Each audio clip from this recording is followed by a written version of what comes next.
आप देख रहे हैं रिपब्लिक भारत और मैं हूं आपके साथ गायत्री शर्मा। बुलेटिन की शुरुआत करेंगे चुनावी चौपाल के साथ और किसके यहां का मूड दिखाने जा रहे हैं आपको बताएंगे अनूप।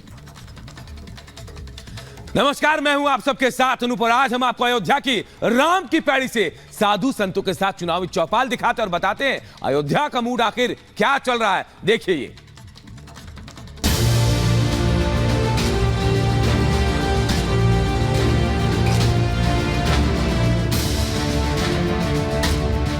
राहुल जी को तो जैसे सब बोलते हैं पप्पू, तो पप्पू ही बना रहेगा वो। हाँ, उनका कोई और उन्नति नहीं होगा।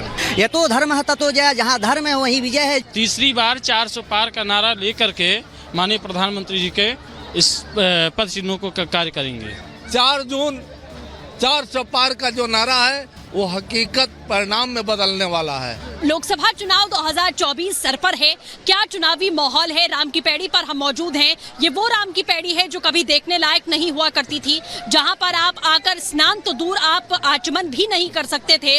लेकिन ये उद्धार हुआ। एक तरीके से कहा गया है कि एक विकास की जो धारा है वो राम की नगरी अयोध्या में बहती हुई दिखाई दी। लेकिन चुनावी माहौल आखिरकार क्या है? यहाँ के जो लोग हैं, संत हैं, धर्मात्मा है, महात्मा है या आम लोग हैं, वो क्या कह रहे हैं कि चुनाव की जो बयार है वो इस समय किस ओर बहती हुई दिखाई दे रही है, उस पर हम बातचीत करेंगे। और खास तौर पर रामनवमी का भी खास पर्व है, क्योंकि 500 सालों के लंबे इंतजार के बाद प्रभु राम न सिर्फ अपने मंदिर में विराजित हुए, बल्कि आपको बता दें कि अब इतने लंबे अरसे के बाद अपने घर में प्रभु राम अपना जन्मदिन भी मनाने वाले हैं। कितनी खुशी, कितना उत्साह उसको लेकर है, उस पर भी हम चर्चा करेंगे। ये तमाम जो गणमान्य लोग हैं यहाँ पर इस समय आपको दिखाई दे रहे हैं, सभी मौजूद हैं। महाराज जी इधर आ जाइएगा, आप भी आ जाइए।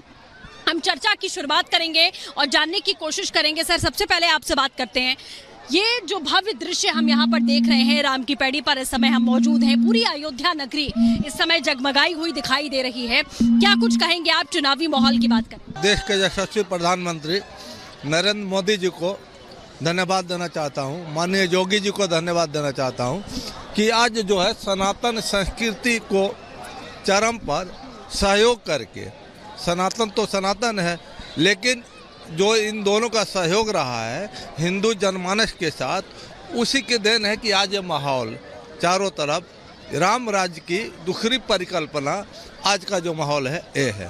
चुनावी माहौल की अगर बात करें तो ये विकास हो रहा है। विपक्ष राम के नाम पर लगातार कटाक्ष करता रहा है, लेकिन किस तरीके से आप चुनावी माहौल? नहीं, चुनाव माहौल तो जो नरेंद्र मोदी जी ने जो नारा दिया आपकी बार 400 पार, वो तो बहुत ही माने उज्जवल दिखाई दे रहा है। हाँ, और आपकी बार राहुल जी को तो जैसे सब बोलते हैं पप्पू, तो पप्पू ही बना रहेगा वो। हाँ, उनका कोई और उन्नति नहीं होगा। महाराज जी, आप मंद मंद मुस्कुरा रहे हैं, लेकिन क्या लग रहा है आपको कि मतलब क्या होना चाहिए, किसकी सरकार बननी चाहिए? देखिए, इस बार विशेष है। विशेष इसलिए है कि जो 500 वर्षों का जो इंतजार था वह समाप्त हो गया, जिसके लिए हमारे राम भक्तों ने, कार सेवकों ने, बलिदानियों ने, साधु संतों ने 5 लाख से अधिक अपना प्राण का आहुति दे दिया। उसके बाद भव्य दिव्य और विश्व के ऐतिहासिक मंदिर में भगवान का प्राकट्य हो गया। प्राकट्य राम जन्मोत्सव प्रथम प्राकट्य जो है भव्य दिव्य मंदिर में मनाया जाएगा। पहले टेंट में मनाया जाता था और वही व्यक्ति जो तुष्टीकरण की राजनीति करते थे, एक जाति, एक संप्रदाय, एक व्यक्ति विशेष की बात करते थे, वो घिनौनी राजनीति करने वाले ऐसे व्यक्ति की मानसिकता इतनी दूषित हो गई, जब राम मंदिर से उनकी निमंत्रण मिला उसको ठुकरा दिया गया और अवताप पार्टी में जाकर के पार्टियां मनाते हैं। वो क्या राजनीति कर सकते हैं? धर्म धारणात धारित इति धर्म, जो धर्म को धारण करे, ये तो धर्म है ततो जय, जहाँ धर्म है वहीं विजय है। जो राम का नहीं वो किसी काम का ही नारा चल रहा है। जो 400 पार चल रहा है, मैं तो मानता हूँ कि 400 नहीं 450 के लगभग भारतीय जनता पार्टी जो है, भारतीय जनता पार्टी के जो है नेतृत्व में 450 से अधिक सांसद बन करके और भव्य दिव्य विश्व के लिए जो है भारत की मानचित्र जो है विश्व पे स्थापित करने के लिए जा रहे हैं। भारत वह है जो पहले उपेक्षित रहा करता था और जितने भी देश थे वह भारत को उपेक्षित रखते थे। आज वही देश हैं जो भारत के पदचिन्हों पे, हमारे आदरणीय प्रधानमंत्री के पदचिन्हों पे चलने का कार्य करते हैं। प्रधानमंत्री के नेतृत्व में पूरा विश्व चल रहा है। यही उद्घोष चल रहा है कि पूरे विश्व, पूरे जो है विश्व का जो है नज़र अयोध्या पे है और अयोध्या से पूरे विश्व का मार्गदर्शन होगा। भव्य दिव्य ऐतिहासिक मंदिर बनने के बाद जितने लोगों के अंदर दिख रहे हैं ये आनंद, ये उत्सव, यही जो है आज से 10 वर्ष पहले यहाँ उपेक्षित रहा करता था, गंदगियाँ रहती थी, आज लाखों जनमानस आकर के आनंद मना रहा है। क्या कहेंगे, क्या लग रहा है चुनावी लहर की अगर बात करें तो किस? जो राम का सेवक है उसको संत समाज सभी चाहते हैं। जो 370 धारा हटवाया, जिसने भव्य राम मंदिर का निर्माण करवाया, टेंट से भगवान को सिंहासन में रखा, जिसने सारे अयोध्या नहीं पूरे भारत को सबका साथ सबका विकास जोड़ करके चल रहे हैं, जात में भेदभाव नहीं, और शिक्षा हो चाहे रोजगार हो चाहे धार्मिक हो, सब राम को लेके चले। जो राम को लेके चल रहा है तो संत समाज उसके साथ है। सीता ना समारंभाम श्री रामानंदार मध्यमाम अस्मदाचार्य पर्यंताम वंदे श्री गुरुम परंपराम। ये रामनवमी एक पहली बार है। पहली बार इसलिए है कि भव्य राम मंदिर टेंट, भगवान श्री राम लला सरकार टेंट से अब सिंहासन पे विराजमान हो गए हैं।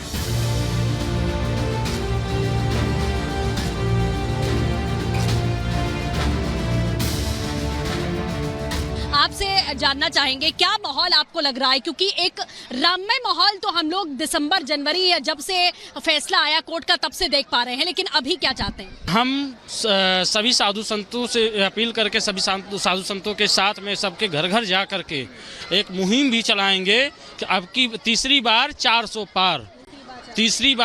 पार का नारा लेकर के माननीय प्रधानमंत्री जी के इस पद चिन्हों को कार्य करेंगे। रामनवमी को लेकर कितना उत्साह देखा जा रहा है? उद्घाटन हुआ, रामलला विराजित हुए, अब उनके प्राकट्य का समय आ रहा है, यानी कि अब उनके जन्म का समय है, उसको लेकर कितने उत्साह? रामनवमी जो है श्री राम जी के उत्सवों में सबसे प्रधान उत्सव है। रामनवमी जैसा कोई उत्सव है ही नहीं। रामनवमी है, कृष्ण जन्माष्टमी है, भगवान के अवतरण दिवस हैं, और यह अवसर जो है बड़ा ही सौभाग्यमय है। जो भी अयोध्या में स्नान करेगा रामनवमी के दिन, यहाँ सभी तीर्थ, सभी देवी देवता, सब ऋषि मुनि आकर के रामनवमी में स्नान करते हैं। तो हम सब बड़े सौभाग्यशाली हैं। रामनवमी में हम बराबर स्नान करते रहे हैं, लेकिन इस बार की जो उत्साह, इस बार का जो माहौल यहाँ दिख रहा है, ऐसा हमने कभी नहीं देखा है। बहुत सुंदर माहौल है, और ऐसे ही हमारे प्रधानमंत्री जी, मुख्यमंत्री जी सदा निरंतर कुर्सी पर विराजमान रहें, और हम लोग अपने सनातन संस्कृति को उत्तरोत्तर बढ़ाते रहें। बस यही कामना है भगवान से, उनको कुर्सी पर विराजमान रखें। विपक्ष की अगर बात करें तो वो अभी भी ये मुद्दा उठाता है कि राम पर किसी का एकाधिकार नहीं है, फिर भी क्यों अधिकार जता? देखिए, राम पर तो सबका अधिकार है, लेकिन हमने विपक्ष को कब रोका कि राम मंदिर में तुम सहयोग न करो? आदरणीय मोदी जी ने कोर्ट के माध्यम से सनातन धर्मियों के आग्रह पर जो निरंतर संघर्ष चला, उस संघर्ष का ये परिणाम है कि राम मंदिर है। और विपक्ष बौखला गया है, विपक्ष के पास कोई मुद्दे नहीं है, तो विपक्ष क्या करेगा?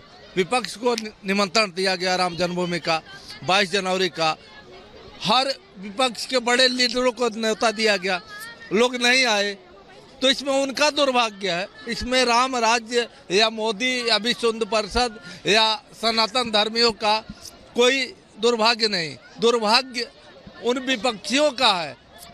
राम जी जब सेतु का बंधन कर रहे थे, सारे लोगों से उन्होंने आह्वान किया और सभी मिलकर के सेतु का पुल तैयार किए। उसी तरह से आज जो है हमने सबसे चंदा मांगा राम मंदिर के लिए। हम घर घर गए, ठेला खोमचा, गरीब दुखारी, दीन दुखिया, 10 से लेकर के और करोड़ों तक सारे लोगों ने दिया। तो पूरे जन समाज का पैसा राम मंदिर में लगा हुआ है, जन सहयोग से मंदिर बना हुआ है। तो हम सबका आह्वान करते हैं कि हमें, लेकिन हमारे साथ अगर कोई धार्मिक शासक खड़ा हुआ, धर्म शासन मान करके योगी मोदी ने मंदिर के पक्ष में लोग खड़े हुए, तो एक शासक का कुशल धर्म होता है कि जो जनता को अच्छा लगे उस पर काम करे। और जब जनता को अच्छा लगा, उस पर आदरणीय योगी और मोदी जी ने काम किया, जनता उनके साथ है। और 400 पार का 4 जून 400 पार का जो नारा है वो हकीकत परिणाम में बदलने वाला है। पूरी जनता उनके साथ सही है, और भारत की जनता धर्म प्राण जानता है, हमेशा धर्म के साथ, चाहे वो विक्रमादित्य का शासन रहा हो, चाहे चंद्रगुप्त का शासन रहा हो, चाणक्य जैसा या नीतिज्ञ कोई हुआ हो, विदुर जैसा नीतिज्ञ हुआ हो, हमेशा सनातन के साथ लोग खड़े हुए हैं। और राम राज की जो परिकल्पना है, राम राज की परिकल्पना आप अयोध्या में देख सकते हैं किस तरह से लोग स्नान कर रहे हैं। लोगों का सामान पड़ा हुआ है, कहीं कोई चोरी उचक्का ही नहीं हो रहा है। सारे लोग स्वतंत्रता पूर्वक आधी रातों को घूम रहे हैं, कोई किसी को छेड़ नहीं रहा है। ये राम राज की सच्ची परिकल्पना है। गोस्वामी जी कहते हैं कि वस्तु बिनु गथ पाइए।